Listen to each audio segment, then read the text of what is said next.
So come the end of the Dragon Ball Super anime and its conclusion, a lot of people believed that Belmod, the clown god of destruction of Universe 11, was stronger than Beerus. And because of those particular interpretations from that particular anime, and the anime not continuing, thus providing no further context unless you really take the Broly movie into account, then people also shafted that interpretation over to the manga of Dragon Ball Super written by Toyotaro in liaison with Toriyama. Of course, as events have unfolded, it's become brutally clear the absolute sheer chasm between the two gods of destructions in terms of their raw power reserves. Now guys, this is mostly focused on the manga of Dragon Ball Super, but you have to bring up the anime and the events that unfolded in the anime because it is a large reason as to why people believe that Belmod was stronger than Beerus, and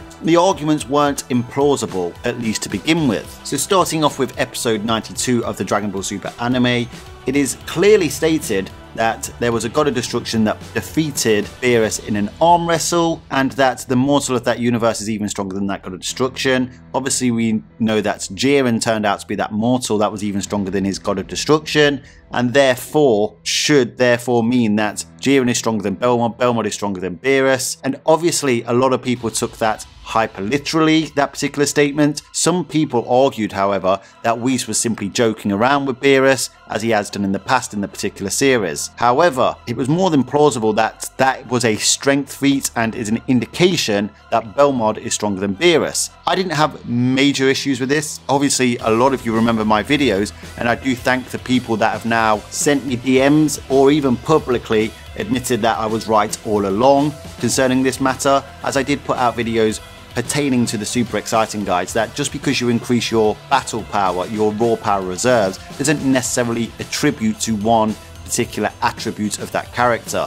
Your strength, speed, and attack potency can all really grow at different rates in Dragon Ball, and that has always been the case. It's in the super exciting guides, it's alluded to even in the Daizenshu. Like I said, I did make a video about this, and I won't go too far into it, but the best case to look at really, in short, is to look at the Ginyu Force. There are multiple characters of a similar power level, but Berta is the fastest, even though he has a similar power level to some others in his particular team. You can even manipulate your power so that it focuses more on strength. Just look at Super Saiyan Grade 3 with Future Trunks, Burst Perfect Cell, a battle of strength for speed and power, and there was only really one winner. So ultimately the argument against the arm wrestle argument was that a strength feat doesn't necessarily equate to raw battle power reserves or your bank of raw power. So that was the argument against it. Now I always argued that a strength feat can be an indication of your raw battle power, but also can't. So I always left it open. Some people had very strong opinions for or against it. But ultimately, what's made me start to doubt the narrative or the macro narrative that Belmod was stronger than Beerus was as the Tournament of Power wore on, the Beerus-Belmod comparisons were nowhere to be seen. We then find out from the manga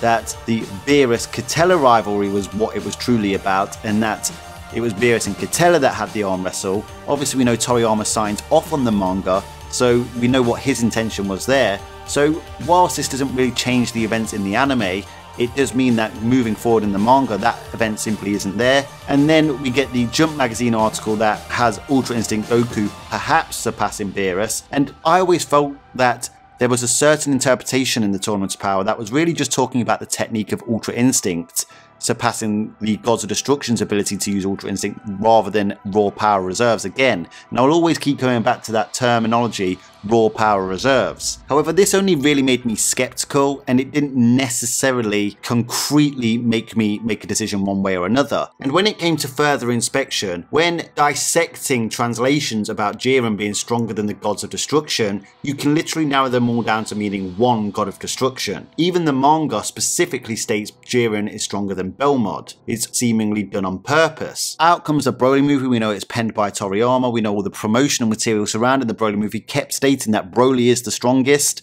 And then, of course, written into the script by Toriyama was that Broly was comparable to Beerus. So from Toriyama's perspective, who most people see as the god of the Dragon Ball in terms of the future of how the story is going to play out, a lot of us became further skeptical of the narrative that Ultra Instinct Goku vs Jiren was the pinnacle of Dragon Ball battles, given the Broly contradictory material being put out about Broly's strength. And then of course that would bring into account Belmod as well, as Belmod would be weaker than Ultra Instinct Goku vs Jiren, and Beerus is equivalent to the strongest Broly. Of course, then came the Broly vs Jiren wars, which raged on for ages. I think it's pretty much conclusively finished now. But still, with Beerus, the story continued to go on further. A lot of people were called Beerus deniers and were basically looking for any way to downplay Beerus. Now, if you look at traditional power scaling, you can scale characters above Beerus, but the writers don't particularly predicate their story designs based on Western power scaling theologies. Of course, this video is mostly about the manga. I just felt it was important to cover the history of why this particular viewpoint came into account. But obviously the biggest dose of skepticism that came was basically the manga events themselves. Not only were the manga events different, it was Beerus and Catella that had the arm wrestle, the way that the Goku vs Jiren story unfolded differently. Even before the Tournament of Power began, Beerus told Vegeta that he could be a God of Destruction candidate in another universe, and we blatantly had another example of a God of Destruction candidate in Toppo, who complete Super Saiyan Blue Vegeta was equal to in terms of raw power, being the God of Destruction candidate for Belmod. Obviously, come chapter 102, we now know that to become a God of Destruction candidate, you have to be pretty close to the God of Destruction's power level itself, as Beerus told Goku that he would have to surpass him to become the God of Destruction candidate. That wasn't all. The God of Destruction Battle Royale clearly depicts Beerus finessing and speed blitzing 11 other Gods of Destructions, including Catella, who's supposed to be his rival, completely overpowering Moscow, who is one of the stronger Gods of Destructions, firing a blast at 4 Gods of Destructions who it was deemed would be enough to defeat all 4 of them, and that included Belmod and his brother Champa, and they were saved by Sidra's barrier. We actually know that later on, Sidra's defeated by Champa in hand-to-hand combat, yet they needed to be saved. That suggests Champa's stronger than Sidra, and that Sidra's barrier, therefore, was a amped technique. And remaining till the end of that Battle Royale despite all this, and was expected to be there. Belmod was not portrayed in this way at all.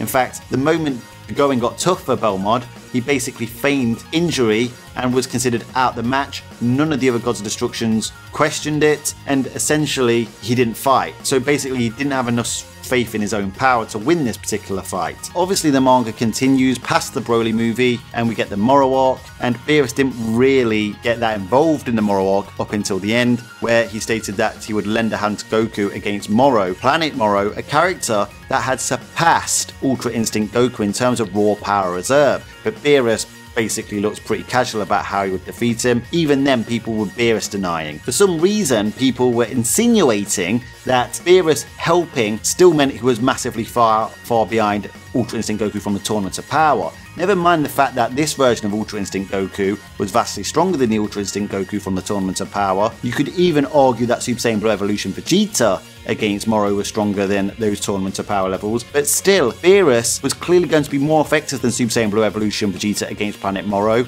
was clearly going to make the difference against Planet Moro, so even if you wanted to lowball it to him just simply helping out, it was very strange that people seem to think that Beerus was massively weaker than this version of Ultra Instinct Goku. Of course, you had to question the motive behind these arguments, and obviously at that particular time the Jiren Broly wars were still raging on, the Gogeta Blue vs Ultra Instinct Goku wars were still raging on, the Beerus denying was still going on. A lot of it really centered around people wanting Beerus to remain weaker than Belmod. However, it really was starting to unravel at that point. Of course, then comes the interview with Toyotaro, where he stated that Goku still needs to surpass Beerus, and even Broly was named in there by Yoshida, a very big player in the Dragon Ball franchise, alongside the likes of Whis, the Grand Priest. Then came the Granola arc, where Beerus casually smoked a Super Saiyan Blue Evolution Vegeta, a post-Moro arc Super Saiyan Blue Evolution Vegeta that had 4 Spirit Fission, had trained further since the Tournament's power, got used to his power, etc, etc. Then even stated that Hakai could surpass the power of Ultra Instinct. Especially became very clear to me at that point that Beerus was referring to his own power. After showing Vegeta his power, knowing Vegeta wanted to surpass Goku's Ultra Instinct, Vegeta said, "I want that power." So Beerus just demonstrated to him a power that Vegeta felt could surpass Ultra Instinct Goku and get him back to the top. Obviously Obviously, Vegeta went on to achieve Ultra Ego, still stating that his power hasn't lived up to Beerus's power, essentially. And Ultra Ego Vegeta fared far better against Granola than Ultra Instinct Goku did, who literally got one-shotted. Of course, then Vegeta retains Ultra Ego, Goku gets True Ultra Instinct, they both fight off against Gas, Gas is defeating them, but then Frieza comes along, kills Gas in one shot, and one-shots Goku and Vegeta at the same time using their Ultra forms with his new Black Frieza transformation. Then some promotional material came out stating that even Frieza isn't quite the level of the God of Destruction, and that God of Destruction would have been referring to Beerus. As we know from the God of Destruction Battle Royale, Beerus is seen as one of the strongest gods of destruction. Ultra Goku and Vegeta are put in the realm of the gods, which means the league table of gods of destructions, which Belmod is likely closer to the bottom. Of course, the usual denying continued, saying, well, this is just a Jump magazine article, but ultimately, in chapter 101, Beerus literally states that Goku has to surpass him, and this is a post-superhero arc Goku that even since the Tournament of Power, the main arc where people were comparing Belmod to Beerus, and Goku, by basically matching Jiren in the manga version, which by proxy means UI Goku from the Tournament of Power should defeat Belmod too. Ultimately, Goku since then has got stronger in the Broly movie events, re-attained Ultra Instinct, trained with an Angel trainee for 6 months in a time chamber, and then refined his Ultra Instinct technique against Moro, then trained with Whis on Beerus' planet, Ultra Instinct against Whis, where Whis was using his own version of Ultra Instinct, then got stronger during the Granola events, and then has had circa 1 to 2 years of training post this Granola arc, and here he is, still not stronger than Beerus. Beerus' response to Black Frieza is to simply nap and not do anything. He doesn't seem that interested in the Black Frieza story. Beerus is still likely vastly stronger than Goku and Vegeta at this point, and people now are no longer Beerus denying. So this version of Goku is leagues upon leagues stronger than the Tournament of Power Ultra Instinct Goku that was able to go blow to blow with Jiren at his absolute strongest. In fact, Jiren was actually getting stronger during that fight. So even though he was already stronger than Belmod, he actually extended the lead over Belmod during that Tournament of Power. So given that Beerus is still stronger than a current Ultra Instinct Goku, he would be way beyond the scope of Belmod's power. Now I will point out that all the Gods of Destructions in the God of Destruction Battle Royale demonstrated some sort of hacks ability that likely got them into their positions in the first place, and they can potentially affect even vastly stronger opponents. We've seen plenty of times now in Dragon Ball, a weaker character can land, can even hurt a stronger character. They either catch them off guard with a hacks or surprise attack. This is why when it comes to feats versus narrative, you really need to take feats that are match defining, fight defining feats into account, because the context surrounding certain feats really are just a part of the narrative itself. But people have a hard time getting their head around the fact that Beerus is this much stronger than Belmod. But once again, the God of Destruction Battle Royale really alluded to how much stronger Beerus was than some of the other Gods of Destructions. And I think the important quote from chapter 101 is that Goku, by surpassing Beerus, will become the next God of Destruction candidate. Now Universe 11's rules for this may be different, but it does allude to the fact that Toppo may not be that far away from Belmod's power. And given that the superhero movie that was penned by Toriyama stated that Jiren's power wasn't that different from Goku and Vegeta's in the Tournament of Power, it was his efficiency that ultimately made it look such a domineering performance. It suggests the raw power differences are not as large as we first thought. And what's worse for Belmod now is in Universe 7, there are a multitude of characters that have surpassed Ultra Instinct Goku from the Tournament of Power. There was Broly and Gogeta Blue. Of course, Fusion's a bit unfair. Then, of course, there was Planet Moro and Angel Morris, Mayrus. You could argue if he's managed to retain his power. In the Granola arc, there's Granola, Ultra Ego Vegeta, Gas, Frieza. Now there's Gohan, potentially Piccolo. Depending on how you scale the Gammas, who knows? Some people even scale Sagambo at Jiren's level. And of course there was even Cell Max, an incomplete Cell Max also surpassed Belmod. And of course, Oob doesn't even know he has the power, but he had the power to give Goku Ultra Instincts to defeat Planet Moro. Belmod wouldn't even get into a Universe 7 Tournament of Power team. He has literally become the clown god that's become a literal joke. In fact, I'd be very surprised if he is still the God of Destruction post the Tournament of Power in Universe 11. But given this was such a big debate for quite a few years in Dragon Ball fandom, this battle turned out to not even be remotely close. If you want to be super stubborn, you could say, well, in the anime it's still the case, but you would literally have to disregard the Broly movie being a continuation of the anime. And by all means, do that if you want, it's your choice. But I think we all know that if Toriyama and Toei continue the Dragon Ball Super anime, they'll be following Toriyama's vision of events. So guys, that's all for today. Let me know your thoughts down in the comment section. Does Belmont actually stand a chance against Beerus at all, or not? I'm looking forward to reading what you guys have got to say. Drop your answers down in the comment section. I look forward to reading them. Subscribe if you haven't subscribed. Smash a like on the video. Big month for Dragon Ball Super coming up in the manga for chapter 103. Until next time, Ad Astra.